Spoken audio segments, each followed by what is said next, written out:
Assalamualaikum warahmatullahi wabarakatuh. Perkenalkan, kami dari kelompok 1 akan mempresentasikan hasil dari kelompok kami mengenai karakteristik dan juga hakikat IPA di SD. Beranggotakan Sinta Adianti Purnawan, Ian Brilian, Rista Dwi Febrianti, Suci Eva Berliana, dan juga Surya Saputra. Karakteristik IPA. IPA dapat diartikan secara berbeda menurut sudut pandang yang dipergunakan. IPA sering didefinisikan sebagai kumpulan informasi ilmiah. Ada ilmuwan yang memandang IPA sebagai suatu metode untuk menguji hipotesis, sedangkan seorang filsuf memandangnya sebagai cara bertanya tentang kebenaran dari apa yang kita ketahui. Para ilmuwan IPA dalam mempelajari gejala alam menggunakan proses dan juga sikap ilmiah. Proses ilmiah yang dimaksud misalnya melalui pengamatan, eksperimen, dan juga analisis yang bersifat rasional. Sikap ilmiah contohnya objektif dan juga jujur dalam mengumpulkan data yang diperoleh. Dengan menggunakan proses dan juga sikap ilmiah itu, saintis memperoleh penemuan-penemuan atau produk yang berupa fakta, konsep, prinsip, dan juga teori. IPA sebagai proses atau metode penyelidikan meliputi cara berpikir, sikap, dan juga langkah-langkah kegiatan saintis untuk memperoleh produk IPA atau ilmu pengetahuan ilmiah. Misalnya observasi, pengukuran, merumuskan dan juga menguji hipotesis, mengumpulkan data, bereksperimen, dan juga prediksi. Dalam konteks itu, IPA bukan sekedar cara bekerja, melihat, dan juga cara berpikir, melainkan science as a way of knowing. Berdasarkan berbagai pandangan di atas, IPA harus dipandang sebagai cara berpikir untuk memahami alam, melakukan penyelidikan, dan juga sebagai kumpulan pengetahuan. Kemudian, kedudukan IPA sebagai produk. Hakikat ilmu pengetahuan alam sebagai produk adalah hasil yang diperoleh dari suatu pengumpulan data yang disusun secara lengkap dan juga sistematis. Ilmu pengetahuan alam sebagai produk terdapat 4 bagian diantaranya. Yang pertama, fakta adalah pernyataan tentang benda yang benar-benar ada atau terjadi. Yang disebut fakta dalam IPA adalah pernyataan-pernyataan tentang benda-benda yang benar-benar ada atau peristiwa-peristiwa yang betul-betul terjadi dan sudah dikonfirmasi secara objektif. Contohnya, atom hidrogen merupakan satu elektron. Merkuri adalah planet terdekat dengan matahari. Ular termasuk golongan reptilian dan juga air membeku pada suhu 0 derajat Celcius. Kemudian yang kedua, konsep adalah kumpulan dari beberapa fakta yang saling berhubungan. Konsep IPA adalah suatu ide yang mempersatukan fakta IPA. Konsep merupakan penghubung antara penghubung fakta yang ada hubungannya. Berikut adalah contoh-contoh konsep IPA, yaitu semua zat tersusun atas partikel-partikel. Benda hidup dipengaruhi oleh lingkungan.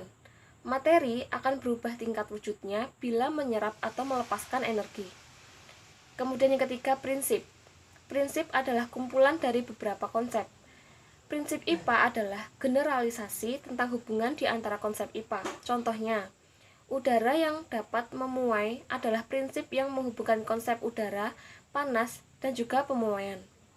Prinsip ini menyatakan jika udara dipanaskan maka akan memuai. Prinsip IPA bersifat analitik karena merupakan generalisasi induktif yang ditarik dari beberapa contoh. Contoh, menurut para ilmuwan, prinsip merupakan deskripsi yang paling tepat tentang objek atau kejadian.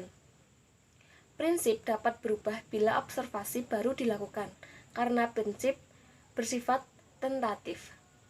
Kemudian, yang keempat, teori atau hukum adalah prinsip yang sudah diterima. Hukum alam adalah prinsip yang sudah diterima, meskipun juga bersifat tentatif, tetapi karena mengalami pengujian yang lebih keras daripada prinsip, maka hukum alam bersifat lebih kekal.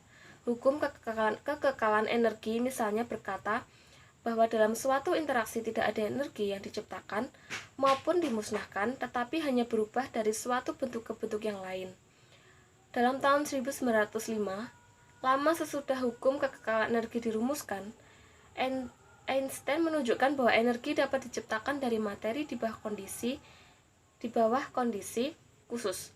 Penemuan ini dinyatakan dalam persamaan Einstein yang terkenal, E sama dengan mc2.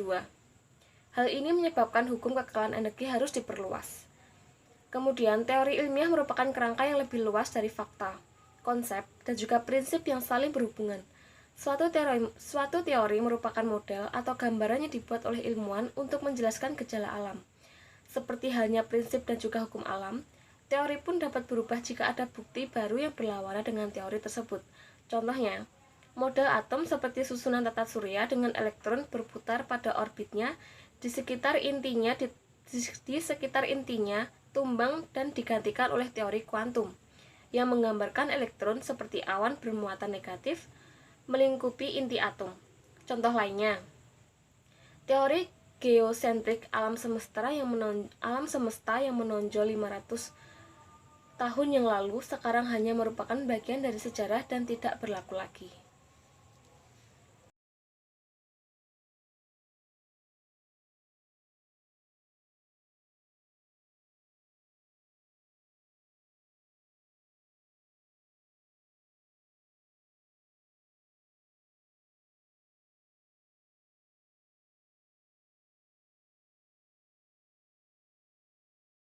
Kelima yaitu menerapkan, yaitu menggunakan hasil belajar berupa informasi, kesimpulan, konsep, hukum, teori, keterampilan melalui penerapan hasil belajar yang dimanfaatkan, diperkuat, dikembangkan, atau dihayati. Kata kerja operasional menggunakan informasi, kesimpulan, konsep, hukum, teori, sikap nilai, atau keterampilan dalam situasi menghitung, menentukan variabel, mengendalikan variabel, menghubungkan konsep, merumuskan konsep, pernyataan penelitian, penyusunan hipotesis, membuat modul. Indikator soal KPS-nya adalah menggunakan konsep atau prinsip yang telah dipelajari dalam situasi baru dan menggunakan konsep atau prinsip pada pengalaman baru untuk menjelaskan apa yang sedang terjadi. Yang keenam yaitu berhipotesis, yaitu menyatakan hubungan antara dua variabel yang mengajukan perkiraan sebab sesuatu terjadi dengan berhipotesis yang diungkapkan dengan cara melakukan pemecahan masalah. Indikator soal KPS-nya mengetahui bahwa Anda lebih dari satu kemungkinan penjelasan dari suatu peristiwa dan menyadari bahwa satu penjelasan perlu diuji kebenarannya dengan memperoleh bukti lebih banyak atau melakukan cara pemecahan masalah. Menjelaskan jenis-jenis KPS yaitu mengajukan pertanyaan, yaitu keterampilan yang meminta penjelasan tentang apa, mengapa, bagaimana, dan menanyakan latar belakang hipotesis.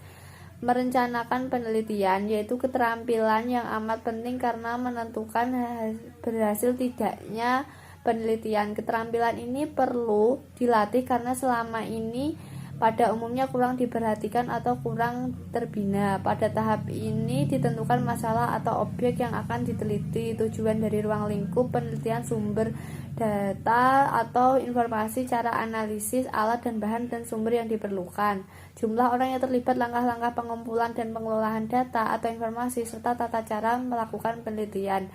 Kata kerja operasional menentukan masalah atau objek yang akan diteliti, menentukan tujuan penelitian, menentukan ruang lingkup penelitian, menentukan sumber data, menentukan alat bahan dan sumber kepustakaan, menentukan cara penelitian. Indikator soal KPS-nya adalah menentukan alat bahan atau sumber yang akan digunakan, menentukan variabel atau faktor-faktor penentu, menentukan apa yang akan diatur, diamati atau dicatat, dan menentukan apa yang akan dilaksanakan berupa langkah kerja. Menjelaskan jenis-jenis KPS. 1. Mengkomunikasikan, yaitu menyampaikan perolehan atau hasil belajar kepada orang lain dalam bentuk tulisan, gambar, gerak, tindakan, atau penampilan. Kata kerja operasional, berdiskusi, mendeklamasikan, mendramakan, bertanya, merenungkan, meragakan, mengungkapkan, melaporkan dalam bentuk lisan, tulisan, gerak, atau penampilan. Indikator soal KPS-nya adalah mendeskripsikan atau menggambarkan data empiris, hasil percobaan atau pengamatan dengan grafik, tabel, diagram atau mengubahnya dalam satu salah bentuk, membuat laporan secara jelas dan sistematis. Menjelaskan hasil percobaan atau penyelidikan, membaca grafik atau tabel atau diagram dan mendiskusikan hasil kegiatan atau kejadian. Menjelaskan kedudukan IPA sebagai sikap ilmiah dalam pembelajaran IPA di SD. Hakikat sains adalah landasan untuk berpijak dalam mempelajari IPA. Aspek hakikat sains mengandung 3 aspek, yaitu sains sebagai produk, sains sebagai proses, sains sebagai sikap ilmiah. Sebagaimana yang diungkapkan oleh A. Prostaso, sains meliputi aspek sikap di samping sains sebagai produk dan proses. Sains sebagai proses di dalamnya mengandung sikap ilmiah yang merupakan faktor sentral dalam menyokong perkembangan ilmu.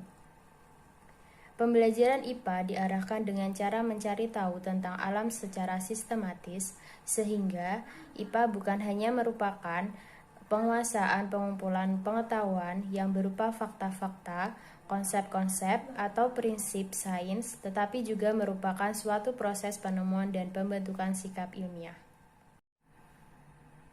Menjelaskan kedudukan IPA sebagai sikap ilmiah dalam pembelajaran IPA di SD. Penanaman sikap ilmiah lainnya yang dilakukan guru IPA yaitu menyediakan kesempatan bagi siswa untuk menunjukkan sikap ilmiahnya. Siswa harus diberikan kesempatan untuk memunculkan sikap ilmiah pada kegiatan tertentu. Guru IPA menyediakan kesempatan tersebut dengan menggunakan metode mengajar yang bervariasi seperti diskusi baik, klasikal maupun kelompok kecil, tanya jawab, ceramah, dan pemberian tugas.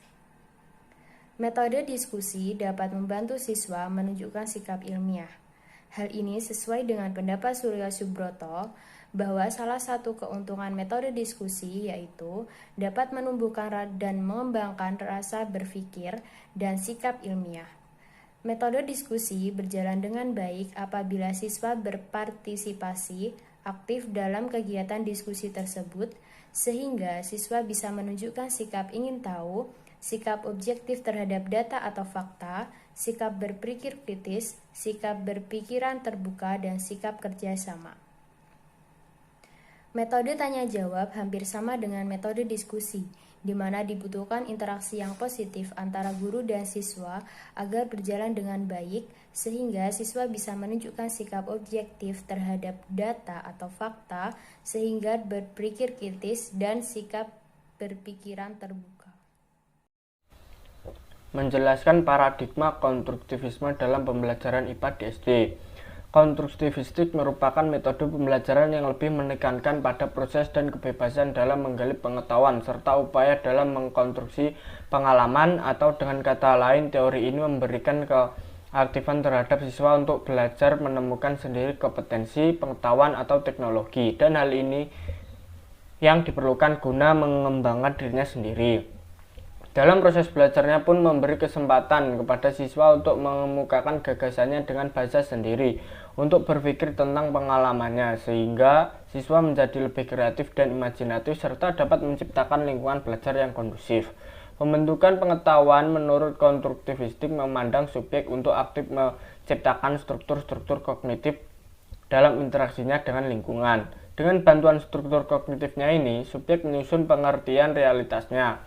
Interaksi kognitif akan terjadi jauh realitas tersebut disusun melalui struktur kognitif yang diciptakan oleh subjek itu sendiri. Struktur kognitif senantiasa harus diubah dan disesuaikan berdasarkan tuntunan lingkungan dan organisme yang sedang berubah. Proses penyesuaian diri terjadi secara terus-menerus melalui proses rekonstruksi. Adapun tujuan dari teori ini adalah sebagai berikut. Adanya motivasi untuk siswa bahwa belajar adalah tanggung jawab siswa itu sendiri, mengembangkan kemampuan siswa untuk mengajukan pertanyaan dan mencari sendiri pertanyaannya, membantu siswa untuk mengembangkan pengertian dan pemahaman suatu konsep secara lengkap. Degeng mengatakan bahwa pengetahuan adalah non-objektif, bersifat temporer, selalu berubah dan tidak menentu. Belajar dilihat sebagai penyusunan pengetahuan dari pengalaman konkret, aktivitas kolaboratif, dan refleksi serta interpretasi. Menurutnya, mengajar berarti menata lingkungan agar si belajar termotivasi dalam menggali makna serta menghargai ketidakmenentuan. Atas dasar ini, maka si belajar akan memiliki pemahaman yang berbeda terhadap pengetahuan tergantung pada pengalamannya dan perspektif yang dipakai dalam menginterpretasikannya.